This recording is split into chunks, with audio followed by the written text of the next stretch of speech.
This is my top 5 reasons why I chose a Milwaukee screwdriver.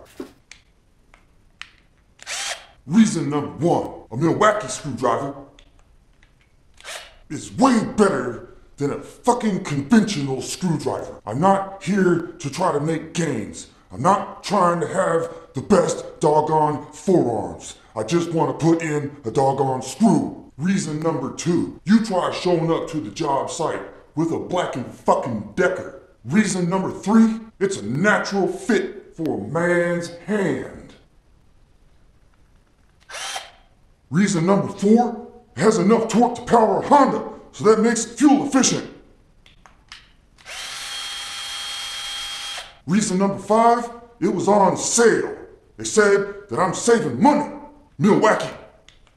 I saved money. And if I save enough money, I can buy more tools. You should have had a Milwaukee. What the shit? This is how you Milwaukee.